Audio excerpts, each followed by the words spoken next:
മാതാവ് ജീവനോടെ പ്രത്യക്ഷപ്പെട്ട ഈ അൾത്താരയിൽ നിന്ന് സാക്ഷ്യം പറയാൻ അനുവദിച്ചതിന് കർത്താവായ യേശുദേവനും പരിശുദ്ധ അമ്മയ്ക്കും 1000 നന്ദി പറയുന്നു. എൻ്റെ പേര് രേഖ. ഞാൻ വൈക്കത്തുനിന്ന് വരുന്നു. ഞാനിവിടെ വരാനുള്ള സാഹചര്യം എന്ന് പറയുന്നത് 2021 ഒക്ടോബർ മാസം 10-ാം തീയതിയാണ്. 2021 ഒക്ടോബർ മാസം 10-ാം തീയതിയാണ് ഞാനും എൻ്റെ അനിയത്തിയും ഇവിടെ വന്ന് ഉടമ്പടി എടുത്തത്. അതിനുള്ള സാഹചര്യം എന്ന് പറയുന്നത് എൻ്റെ അനിയത്തിക്ക് പെട്ടെന്ന് അവളുടെ കക്ഷത്തിൽ ബ്രസ്റ്റിലൊരു മുഴയുണ്ടായി. ആ മുഴ പരിശോധിച്ചപ്പോൾ അതൊരു ക്യാൻസറാണെന്ന് മനസ്സിലായി. ആ ഒരു സാഹചര്യത്തിലാണ് ഞാൻ ഈ കൃപാസന മാതാവിൻ്റെ അടുത്ത് എത്തിയത്. അത് വരാനുള്ള കാര്യം, ഞാൻ 5 വർഷങ്ങൾക്ക് മുമ്പ് കൃപാസനത്തിൽ വന്നിരുന്നു. അന്ന് വന്നിട്ട് പോകുമ്പോൾ എനിക്ക് ഉടമ്പടി എന്താണെന്നൊന്നും അറിയില്ല. പക്ഷേ എങ്കിലും ഞാൻ ഇവിടെ വന്ന് പ്രാർത്ഥിച്ച് പോകാൻ നേരം ഞാൻ അമ്മ മാതാവിൻ്റെ ഒരു ഫോട്ടോ വാങ്ങിച്ചുകൊണ്ട് പോയി. ആ ഫോട്ടോ ഞാൻ എൻ്റെ വീട്ടിൽ കൊണ്ടുപോയി വെക്കുകയും, പക്ഷേ എനിക്ക് ഇവിടുത്തെ പ്രാർത്ഥനകളും കാര്യങ്ങളും ഒന്നും എനിക്കറിയില്ല. ഞാൻ ജസ്റ്റ് ഒന്ന് തൊഴുത് പ്രാർത്ഥിക്കും, അത്ര മാത്രമേ ഉണ്ടായിരുന്നുള്ളൂ. പക്ഷേ 2021 ഓഗസ്റ്റ് മാസം എൻ്റെ അനിയത്തിക്ക് ബ്രസ്റ്റിൽ മുഴയുണ്ടായപ്പോൾ ഞാൻ അന്ന് വൈക്കത്ത് ഹോസ്പിറ്റലിൽ നിൽക്കുക. അവിടെ വെച്ചാണ് ഞാൻ അറിഞ്ഞത് അനിയത്തിക്ക് അത് ക്യാൻസറാണെന്ന്. ഞാൻ വീട്ടിൽ ഭയങ്കര വിഷമത്തോടുകൂടി വീട്ടിൽ ഓടി വന്ന് ഞാൻ എൻ്റെ മുറിയിൽ കയറിയപ്പോൾ എൻ്റെ ടേബിളിലിരുന്ന മാതാവിൻ്റെ ഫോട്ടോയിൽ ഞാൻ പെട്ടെന്നങ്ങ് നോക്കി. അന്നേരം എൻ്റെ ചെവിയിൽ ആരോ പറയുന്ന പോലെ തോന്നി, നീ കൃപാസനത്തിൽ പോകണമെന്ന്. അപ്പം ഞാൻ നോക്കിയപ്പോൾ സമയം 12:30 കഴിഞ്ഞ് ഉച്ചനേരം. ആ ഉച്ച സമയത്ത് ഞാൻ അമ്മയോട് പറയുമ്പോൾ ഞാൻ കൃപാസനത്തിൽ പോകുക, അനിയത്തിക്ക് ഇങ്ങനെ അസുഖമാണെന്ന് പറഞ്ഞ്, ക്യാൻസർ എന്നൊക്കെ പറയുമ്പോൾ നമ്മൾ ആകെ പേടിച്ചു പോയില്ല. നമുക്ക് ആദ്യമായിട്ട് നമ്മുടെ കൂടപ്പിറപ്പിന് വരുമ്പോഴുണ്ടാകുന്ന ഒരവസ്ഥ അപ്പോഴെനിക്കത് ഫീൽ ചെയ്ത് ഞാൻ ആ ഉച്ച നേരത്ത് ഓടി അവിടെ നിന്ന് ഞാൻ വൈക്കത്ത് വന്ന് ബസ് കയറി ഇവിടെ വന്നപ്പോൾ അറിയുന്നത് കണ്ടെയ്ൻമെൻറ്റ് സോണാണ്. പള്ളിയുടെ വാതിൽ ഗേറ്റ് അടച്ചിട്ടേക്കണ്.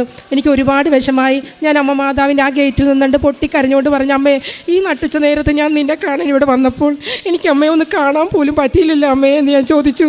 എൻ്റെ അനിയത്തി ഹോസ്പിറ്റലിൽ ഇരിക്കുക, അവൾക്ക് വേണ്ടി ഞാനിവിടെ ഓടിയെത്തി അമ്മയെന്ന് പറഞ്ഞു. അപ്പോൾ കുറച്ച് സമയം കഴിഞ്ഞപ്പോൾ സെക്യൂരിറ്റി വന്ന് ഫോൺ നമ്പർ തന്ന്. ഞാൻ ആ ഫോൺ നമ്പറിൽ നോക്കി വിളിച്ച് പറഞ്ഞു എൻ്റെ അനിയത്തിയെക്കുറിച്ച്, അവളുടെ പ്രാർത്ഥന സഹായം പറഞ്ഞു. അപ്പോൾ ഇവിടെ നിന്ന് പ്രാർത്ഥിച്ച സിസ്റ്റർ പറഞ്ഞ്, നീ ഒന്നുകൊണ്ടും വിഷമിക്കേണ്ട, ഞാനിപ്പോഴും ഒന്നേ പ്രാർത്ഥിച്ചോളൂ, അമ്മേ എൻ്റെ അനിയത്തിക്ക് ബ്രസ്റ്റിൽ എടുക്കരുത്, മുഴ മാത്രം എടുക്കാൻ മതിയെന്നേ ഡോക്ടർ പറയാവുള്ളൂ. അപ്പോൾ അനിയത്തി ഹോസ്പിറ്റലിൽ, പ്രൈവറ്റ് ഹോസ്പിറ്റലിൽ OPയിൽ ഇരിക്കുക. ഉച്ചയ്ക്ക് ഒരു 1:30 മണിയോളം ഞാനിവിടെ നിന്ന് പ്രാർത്ഥിച്ചു. അതിന് ശേഷം ഞാൻ അനിയത്തി വിളിച്ചപ്പോൾ അനിയത്തി പറഞ്ഞു, മുഴ മാത്രം എടുത്താൽ മതി എന്നാണ് ഡോക്ടർ പറഞ്ഞതെന്ന്. അപ്പോൾ ഞാൻ അമ്മയ്ക്ക് ഒരുപാട് നന്ദി പറഞ്ഞുകൊണ്ട് ഞാൻ ഇവിടുന്ന് പോയി. അതിനുശേഷം ഞാൻ അനിയത്തിയുമായിട്ട് ഇവിടെ വന്ന് ഉടമ്പടി എടുത്തതിന് ശേഷമുള്ള കാര്യം അനിയത്തി പറയും. അതിനുശേഷം ഞാൻ എനിക്ക് കിട്ടിയ അനുഭവങ്ങൾ പറയും. അമ്മ മാതാവിനും തിരുകുമാരനും കോടാനുകൂടി നന്ദി പറയുന്നു. എൻ്റെ പേര് മഞ്ജു. ഞാൻ മരടിൽ നിന്ന് വരുന്നു. 2021 സെപ്റ്റംബറിൽ എൻ്റെ ഇടത് ബ്രസ്റ്റിൽ ഒരു മുഴ കണ്ടു. അത് ക്യാൻസറിൻ്റേതാണെന്ന് സ്ഥിരീകരിച്ചു. ഓപ്പറേഷന് ശേഷം ഡോക്ടർ എന്നോട് പറഞ്ഞു, ഒരു 7 മാസത്തെ ലീവ് എടുക്കണം, കീമോ റേഡിയേഷൻ എല്ലാം വേണ്ടി വരുമെന്ന് പറഞ്ഞു. അപ്പോൾ ഞാൻ ഡോക്ടറിൻ്റെ മുന്നിൽ നിന്ന് കരഞ്ഞു. ഞാനൊരു നഴ്സാണ്, എനിക്ക് ജോലി എടുക്കാതെ എൻ്റെ സാമ്പത്തിക ബുദ്ധിമുട്ടുകൾ എന്ത് ചെയ്യും, സർജറിക്കും കീമോയ്ക്കൊക്കെ വേണ്ട സാമ്പത്തികത്തിന് ഞാൻ എന്ത് ചെയ്യുമെന്ന് ഓർത്ത് ഞാൻ ഡോക്ടറിൻ്റെ മുന്നിൽ നിന്ന് കരഞ്ഞു. ഡോക്ടർ പറഞ്ഞു, ക്യാൻസറിൻ്റെ ട്രീറ്റ്മെൻറ്റിൽ ഒരു കോംപ്രമൈസ് ഇല്ല, ഇത് ചെയ്തേ മതിയാകൂ എന്ന് പറഞ്ഞു. അങ്ങനെ എൻ്റെ സർജറിക്ക് ശേഷം ഞാൻ 2021 ഒക്ടോബറിൽ ഇവിടെ വന്ന് ഉടമ്പടി എടുത്തു. എൻ്റെ ചേച്ചിയാണ് എന്നെ കൊണ്ടുവന്നത്. ഉടമ്പടി എടുത്തു. ഇവിടെ അമ്മ മാതാവിൻ്റെ മുന്നിൽ ഞാൻ കരഞ്ഞ് പ്രാർത്ഥിച്ചു, അമ്മ മാതാവേ, 7 മാസം ഞാൻ വീട്ടിൽ ഇരുന്നാൽ ഞാൻ എന്ത് ചെയ്യും, എൻ്റെ കുഞ്ഞിനെ പഠിപ്പിക്കണം, ഹസ്ബൻഡ് ഒരു കൂലിപ്പണിക്കാരനാണ്, ഞാൻ എന്താണ് ചെയ്യേണ്ടതെന്ന് ഇവിടെ കരഞ്ഞു ചോദിച്ചു. ഇവിടെ ഉടമ്പടി എടുത്തു. ഞാൻ പുറത്തേക്ക് ഇറങ്ങിയ സമയത്ത് ഞാനൊരു പ്രൈവറ്റ് ഹോസ്പിറ്റലിലെ നഴ്സാണ്. എൻ്റെ ഫോണിലേക്ക് എൻ്റെ HODയും എൻ്റെ നഴ്സിംഗ് സൂപ്രണ്ടും ഒരുപാട് പ്രാവശ്യം വിളിച്ചിട്ടുണ്ട്. ഞാൻ ഫോൺ എടുത്ത് അവരെ തിരിച്ച് വിളിച്ച് ചോദിച്ചു, എന്താണ് എന്നെ വിളിച്ചതെന്ന്. അപ്പോൾ അവർ പറഞ്ഞു, നീ ടെൻഷൻ ആവണ്ട, നിൻ്റെ ട്രീറ്റ്മെൻറ്റ് എല്ലാം കംപ്ലീറ്റ് ചെയ്തിട്ട് വന്നാൽ മതി, ഹോസ്പിറ്റൽ മാനേജ്മെൻറ്റ് തീരുമാനിച്ചു നിനക്ക് ഫുൾ സാലറിയും തന്നേക്കാമെന്ന്. അങ്ങനെ വിത്ത് ഇൻക്രിമെൻറ്റോട് കൂടി തന്നെ അവരെനിക്ക് സാലറി 7 മാസം തന്നു. അത് അമ്മ മാതാവ് തന്ന ഒരു കൃപയായിട്ടാണ് ഞാൻ കരുതുന്നത്. അതുകൂടാതെ എനിക്ക് എൻ്റെ വലത് കാലിന് ഒരു 2-3 മാസമായിട്ട് വേദനയായിരുന്നു, ഭയങ്കര വേദന. ഞാൻ വർക്ക് ചെയ്യുന്നിടത്ത് ഡോക്ടർമാർ എന്നോട് പറഞ്ഞു, മഞ്ജു നീ പോയി സ്കാൻ ചെയ്യൂ, എന്തെങ്കിലും ഇനി അസുഖത്തിൻ്റെതായ എന്തെങ്കിലും ആണോ എന്നറിയില്ല, നീ പോയി സ്കാൻ ചെയ്യുമെന്ന്. പക്ഷെ ഞാൻ പറഞ്ഞു, എൻ്റെ അമ്മ മാതാവാണ് എൻ്റെ ഡോക്ടർ, എനിക്ക് ഈ തൈലം കൊണ്ട് എൻ്റെ അസുഖം മാറ്റി തരുമെന്ന്. ഞാൻ കാല് വലിച്ച് നടന്നിരുന്നത്. പക്ഷേ അമ്മ മാതാവിനോട് ഞാൻ ഈ തൈലം പുരട്ടി പ്രാർത്ഥിച്ചതിൻ്റെ ഫലമായി എനിക്ക് എൻ്റെ കാലിൻ്റെ വേദന പൂർണ്ണമായും മാറിക്കിട്ടി. കൂടാതെ എനിക്ക് IELTS എഴുതണമെന്ന് ഭയങ്കര ആഗ്രഹമായിരുന്നു. ഞാൻ എഴുതി. അമ്മയുടെ കൃപയാൽ ഞാൻ അതിലും പാസ്സായി. ഇതാണ് എനിക്ക് അമ്മ മാതാവ് തന്ന കൃപകൾ. ഈ അമ്മ മാതാവിൻ്റെ അടുത്ത് ഞാൻ ഉടമ്പടി എടുക്കാനും അനിയത്തിക്ക് വേണ്ടി വരുന്നതിന് മുമ്പ് ഞാൻ LLB പഠിച്ചപ്പോൾ എനിക്ക് 56 പേപ്പർ പാസ്സായി. ഞാൻ 5 ഇയർ LLB കോഴ്സാണ് ഗവൺമെൻറ് ലോ കോളേജിൽ പഠിച്ചത്. 56 പേപ്പർ പാസ്സായി കഴിഞ്ഞിട്ട് എനിക്ക് 4 പേപ്പർ കിട്ടുന്നില്ലായിരുന്നു. അപ്പോൾ ഞാൻ എന്ത് ചെയ്യുന്നു? അപ്പോൾ ഒരു ദിവസം ഞാനും എൻ്റെ ഒരു കൂട്ടുകാരിയും കൂടി യൂണിവേഴ്സിറ്റി പോയപ്പോൾ, അവളൊരു ഹിന്ദുവാണ്, ഞാനും ഹിന്ദുവാണ്. അവൾ എന്നോട് പറഞ്ഞു, ചേച്ചി ഞാൻ ഉടമ്പടി എടുത്തതിന് ശേഷമാണ് എൻ്റെ എല്ലാ പേപ്പറും ക്ലിയർ ആയത്, ചേച്ചി പോയി ഒന്ന് ഉടമ്പടി എടുക്കുക. അപ്പോൾ ഞാൻ ചോദിച്ചു, എങ്ങനെയാണ് ഇതൊക്കെ ചെയ്യുന്നത്? അവൾ പറഞ്ഞ്, രാവിലെ നീലത്തിരി കത്തിച്ച് പ്രാർത്ഥിക്കണം, വൈകിട്ട് പച്ചത്തിരി. അപ്പോൾ ഞാൻ അവളോട് പറഞ്ഞ് അതിൻ്റെ പ്രാർത്ഥനയുണ്ടെന്ന് പറഞ്ഞു. അപ്പോൾ എനിക്കിതൊന്നും പറ്റില്ല, എന്നെ അമ്മ മാതാവ് വിളിക്കുന്ന ഒരു ദിവസമുണ്ട്, അന്ന് ഞാൻ പോയി ഉടമ്പടി എടുത്തോളാന്ന്. പിന്നീടാണ് എനിക്ക് മനസ്സിലായത്, എൻ്റെ അനിയത്തിക്ക് ഒരു സഹനം വന്നപ്പോൾ ഇവിടെ എന്നെ ഓടിയെത്താനായിട്ട് എൻ്റെ അമ്മ മാതാവ് എന്നെ വിളിച്ചു. അങ്ങനെ ഞാൻ വന്നതിൻ്റെ ഫലമായിട്ട് എനിക്കതറിയാം, എൻ്റെ അനിയത്തിക്ക് ഇങ്ങനെ ഒരു അസുഖം വരാനുള്ള കാര്യം എൻ്റെ വീട്ടിലുണ്ടായിരുന്ന ഈ കൃപാസന മാതാവിന് ഞാനൊരു പ്രാധാന്യം കൊടുത്തില്ല, എനിക്കൊന്നും അറിയില്ലായിരുന്നു. പക്ഷേ എൻ്റെ ഒരു അനിയത്തിക്ക് അസുഖം വന്നപ്പോൾ ഞാനിവിടെ ഓടിയെത്തിയതിൻ്റെ ഫലമായിട്ട് എനിക്ക് കിട്ടിയ അനുഗ്രഹങ്ങൾ ഫലമായി എൻ്റെ നാട്ടിൽ ആകെ തൊട്ടടുത്ത് 2 പേര് മാത്രമേ ഉടമ്പടി എടുത്തിട്ടായിരുന്നു. ഇപ്പം അനേകം പേര് ഉടമ്പടി എടുത്തു. അനിയത്തിയുടെ ഹോസ്പിറ്റലാകട്ടെ, എൻ്റെ വീടിനടുത്താകട്ടെ, ഒത്തിരി ആൾക്കാർ ഉടമ്പടി വന്ന് ഇവിടെ എടുത്തു. അപ്പോൾ എനിക്ക് മനസ്സിലായി, എൻ്റെ അനിയത്തിക്ക് ഒരു അസുഖം വന്നത് അമ്മ മാതാവിനെ ഞങ്ങളെക്കൊണ്ടൊരു നിയോഗം ഉണ്ടായിരുന്നു. അമ്മ മാതാവിനെയും കർത്താവിനെയും കുറിച്ച് മറ്റുള്ളവരെ അറിയിച്ചു കൊടുക്കാൻ വേണ്ടി എൻ്റെ അനിയത്തിക്ക് ഒരു അസുഖം വന്നു. അത് ഞാനിവിടെ വരികയും ഇങ്ങനെയൊക്കെ ഞങ്ങൾക്ക് നടത്തി തന്ന അമ്മ മാതാവാണ്. ഈ 4 പേപ്പർ കിട്ടാനുണ്ടായിരുന്നപ്പോൾ ഞാൻ അമ്മയോട് പറഞ്ഞു, അമ്മേ ഈ 4 പേപ്പർ കൂടി പാസ്സായാലല്ലേ എനിക്കിപ്പോൾ ഒരു അഡ്വക്കേറ്റ് ആകാൻ പറ്റുള്ളൂ, അതിന് അമ്മ തന്നെ ചെയ്തു തരണം. വീട്ടിലെ ജോലിയും കാര്യങ്ങളൊന്നും നമുക്ക് പഠിത്തമൊന്നും അത്ര നടക്കില്ല. എങ്കിലും ഞാൻ ഫീസ് അടച്ച് പരീക്ഷ എഴുതാൻ പോയി. പരീക്ഷ എഴുതായിരുന്നപ്പം ആദ്യത്തെ ദിവസം എക്സാം എഴുതി. അപ്പോൾ ഞാൻ പറഞ്ഞു, അമ്മേ എല്ലാവരും എക്സാം എഴുതാൻ വരുമ്പോൾ അച്ഛനെ കണ്ട് അനുഗ്രഹം വാങ്ങിക്കും, ഇവിടെ വന്ന് ഹോൾ ടിക്കറ്റ് കാണിക്കും, എനിക്കും ഒന്നും അങ്ങനെ ചെയ്യാൻ പറ്റണേ അമ്മേ. അപ്പോൾ ഞാൻ എക്സാമിന് പോയി. ആദ്യത്തെ ദിവസം എക്സാം എഴുതി, പിന്നെ പിറ്റേന്നില്ല, 3ാമത്തെ ദിവസമുള്ളൂ. അപ്പോൾ പിറ്റേ ദിവസം പേപ്പറെ കണ്ട് ഗവൺമെൻറ് ലോ കോളേജിലെ എല്ലാ എക്സാമുകളും മാറ്റി അടുത്ത മാസത്തിൽ. അപ്പോൾ ഞാൻ പറഞ്ഞു, അമ്മ മാതാവ് എനിക്ക് ഇവിടെ വരാൻ വേണ്ടി തന്നൊരു അനുഗ്രഹം. ഞാനിവിടെ ഓടി വന്ന് അച്ഛനെ കണ്ട് അനുഗ്രഹം വാങ്ങിച്ച്, അച്ഛൻ എനിക്ക് ഹോൾ ടിക്കറ്റ് പ്രാർത്ഥിച്ച് തന്ന്, ഒരു ഉടമ്പടി ലോക്കറ്റും തന്ന്, ഒരു ലോക്കറ്റും തന്ന്, ഉടമ്പടി ലോക്കറ്റും അച്ഛൻ തന്ന ലോക്കറ്റുമായിട്ട് ഞാൻ എക്സാം ഹാളിൽ കയറി. ക്വസ്റ്റ്യൻ പേപ്പർ കണ്ടപ്പോൾ ഭയങ്കര ടഫ്, IPSCയുടെ പരീക്ഷ, എനിക്കൊന്നും അറിയാൻ പറ്റില്ല. ഞാൻ അപ്പോൾ അമ്മ ഈ ഉടമ്പടി ലോക്കറ്റ് എടുത്ത് വെച്ച് വിശ്വാസ പ്രമാണം ചൊല്ലിയിട്ട് ഞാൻ ചോദിച്ചു, അമ്മേ എനിക്കൊന്നും അറിയാൻ പറ്റുന്നില്ല. അമ്മയുടെ ഉടമ്പടി ലോക്കറ്റ് കൈ പിടിച്ചുകൊണ്ടാണ് ഞാൻ യൂണിവേഴ്സിറ്റി ചെന്ന് എക്സാമിന് സാങ്ഷനൊക്കെ വാങ്ങിച്ചത്. അപ്പോൾ എന്താ അമ്മ ഇങ്ങനെ? എല്ലാവരും പറയല്ലേ പഠിച്ചാലേ ജയിക്കുള്ളൂ, നീ ഉടമ്പടി എടുത്തിട്ടൊന്നും കാര്യമില്ലെന്ന്. പക്ഷേ എൻ്റെ ഉള്ളിലൊരു വിശ്വാസമുണ്ട്, എൻ്റെ അമ്മ മാതാവ് എന്നെ കൈപിടിച്ചുയർത്തുമെന്ന്. ബൈബിൾ എപ്പോഴും എടുക്കുമ്പോഴേ എനിക്ക് കിട്ടുന്ന വചനങ്ങളെല്ലാം നിന്നെ മറ്റുള്ളവരുടെ മുൻപിൽ ഞാൻ നാണം കെടുത്താൻ നിന്നെ ഞാൻ ഉയർത്തുമെന്നുള്ള വചനങ്ങളാണ് കിട്ടിക്കുന്നത്. അപ്പോൾ എനിക്ക് മനസ്സിലായി കിട്ടും. എക്സാം എഴുതി ഞാൻ IPSCയുടെ ക്വസ്റ്റ്യൻ ആദ്യം എനിക്ക് അറിയാവുന്ന ഒരു ക്വസ്റ്റ്യൻ ഞാൻ എഴുതി. പിന്നെ എനിക്കറിയില്ല, എൻ്റെ കൈകൾ പിടിച്ചുകൊണ്ട് ആരോ പോകുന്ന പോലെ. അപ്പോൾ ഞാൻ ഇവിടെ ഇവിടുന്ന് വിടുന്ന യൂട്യൂബിലെ എല്ലാ സാക്ഷ്യങ്ങളും കേൾക്കും. ആ സാക്ഷ്യങ്ങളെല്ലാം ഞാൻ എല്ലാവർക്കും അന്ന് തന്നെ അയച്ചു കൊടുക്കും.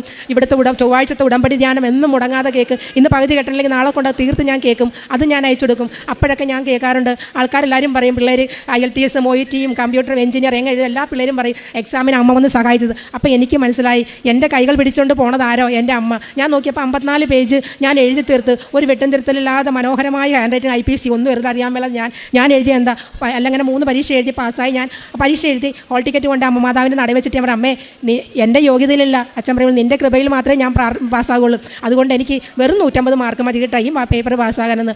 അങ്ങനെ റിസൾട്ട് വന്നു. ഞാൻ അതുപോലെ എല്ലാ സാക്ഷ്യങ്ങളും കേൾക്കുമ്പോൾ ഞാൻ എൻ്റെ അമ്മയ്ക്കും കൂടി കഴിച്ചു കൊടുക്കും. ജോലി ചെയ്യുന്ന ഇടയില്ല സാക്ഷ്യങ്ങളെ കേൾക്കണം. അപ്പോൾ ഞാൻ എൻ്റെ അമ്മയെ, അപ്പോൾ അമ്മ ഒരു ദിവസം പറഞ്ഞു, നീ ഇനി എത്ര പേപ്പർ പാസ്സാകാനുണ്ട്? ഞാൻ പറഞ്ഞു 4 പേപ്പർ. എല്ലാവരെയും സഹായിക്കുന്ന മാതാവ് നിന്നെ മാത്രം എന്താ സഹായിക്കാത്ത? അത് കേട്ടപ്പോൾ എൻ്റെ നെഞ്ചിലൊരു മുള്ളു തറയ്ക്കുന്ന പോലെ. അപ്പോൾ ഞാൻ അമ്മ മാതാവിൻ്റെ അടുക്ക് ഓടി വന്ന് പറഞ്ഞ്, എൻ്റെ അമ്മ പറഞ്ഞത് അമ്മേ നീ കേട്ടില്ലേ, എനിക്കൊന്ന് എൻ്റെ അമ്മയുടെ മുൻപിൽ എനിക്ക് ജയിച്ച് കാണിച്ചു കൊടുക്കണം.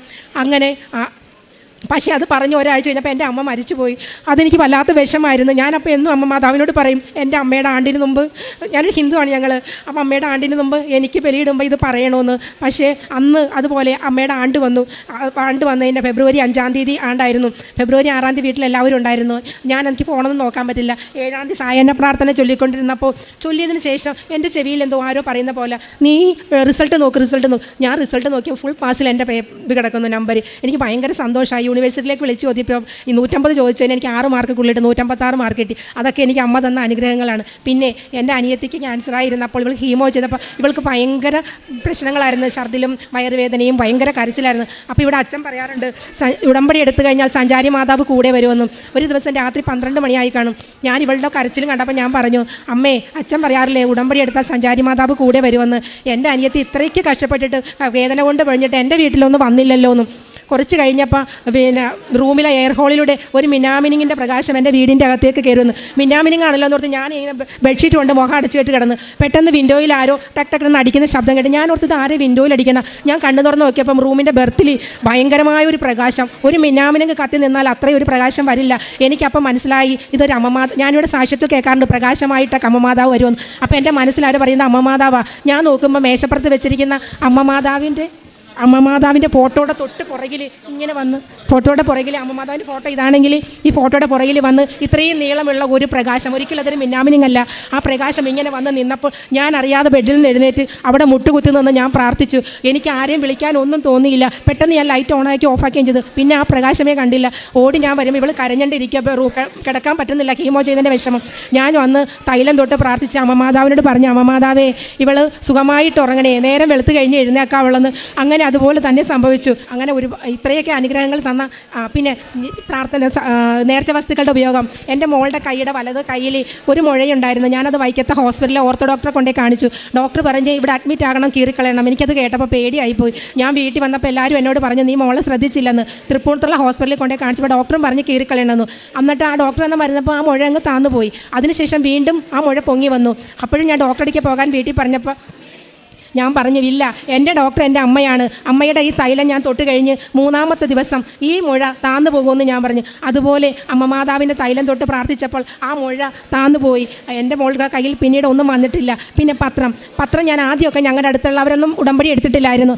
ആദ്യമൊക്കെ ഞാൻ അവർക്കാണ് കൊടുത്തിരുന്നത്. പിന്നീട് ഞാൻ സർക്കാർ ആശുപത്രി വൈക്കത്ത് കൊണ്ടുപോയി ഞാൻ പോകാൻ നേരത്തെ അമ്മയോട് പറയും അമ്മേ പത്രം കൊടുക്കാൻ പോകുക, അമ്മ എൻ്റെ കൂടെ വരണം കേട്ടോ എന്ന് പറയും. അങ്ങനെ ഞാൻ പത്രവും കൊണ്ട് ഗവൺമെൻറ് ഹോസ്പിറ്റലിൽ പോയി എല്ലാവർക്കും ഞാൻ പത്രം കൊടുക്കും. അപ്പോൾ ചിലപ്പോൾ ദിവസം തൈലവും കൊണ്ടുപോകും. എന്നിട്ട് തൊട്ട് പ്രാർത്ഥിച്ച് എനിക്ക് കിട്ടിയ അനുഭവങ്ങൾ മറ്റുള്ളവരോട് പറഞ്ഞുകൊണ്ട് ഞാൻ ആ പത്രങ്ങളെല്ലാം മിനിറ്റുകൾക്കുള്ളിൽ കൊടുത്തിട്ട് തിരിച്ചു പോരാറുണ്ടായിരുന്നുള്ളൂ.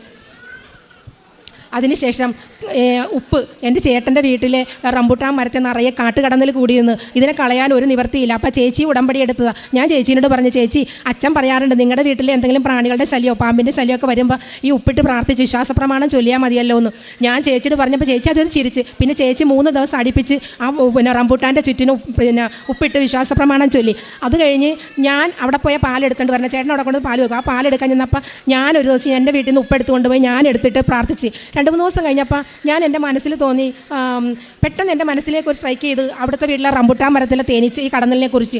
ഞാൻ അവിടെ ചെന്ന് നോക്കി. അന്നേരം ഞാനിങ്ങനെ പറഞ്ഞു ആൾക്കാർ ഞങ്ങളെ കളിയാക്കിയില്ലേ ഉപ്പൊക്കെ ഇട്ട് പ്രാർത്ഥിച്ചിട്ടൊന്നും കടന്നൽ പോയില്ല എന്ന്. അപ്പോൾ ചേച്ചി കുറച്ച് നേരം കഴിഞ്ഞ് ഞാൻ വീട്ടിൽ വന്നാൽ വിളിച്ച് പറയേ ആ റംബുട്ടാൻ മരത്തിൽ കടന്നലുകളൊന്നുമില്ലെന്ന്. അതൊരു സാക്ഷ്യം. പിന്നെ എൻ്റെ വീടിൻ്റെ ടെറസിൻ്റെ മുകളിൽ നിറയെ തെങ്ങയിന്ന് ഈ ചൊറിയം പുഴു വന്ന് വീണ് അതിൻ്റെ കാഷ്ടങ്ങൾ നിറച്ച് കിടക്കുമായിരുന്നു. അപ്പോൾ ഞാൻ എന്ത് ചെയ്ത് അച്ഛൻ ഇത് പോയത് കടന്നൽ പോയെങ്കിൽ ചൊറിയം പുഴുവിന് പോകുമല്ലോ. ഞാൻ എന്ത് ചെയ്യുന്ന തെങ്ങിൻ്റെ ചോട്ടിൽ ഈ ഉപ്പിട്ട് ഞാൻ പ്രാർത്ഥിച്ച് 3 ദിവസം കഴിഞ്ഞ് ഇന്ന് വരെ എൻ്റെ ടെറസിൻ്റെ മുകളിൽ ചൊറിയമ്പുഴിൻ്റെ കാഷ്ടമില്ലാത്ത എങ്കിലുമില്ല.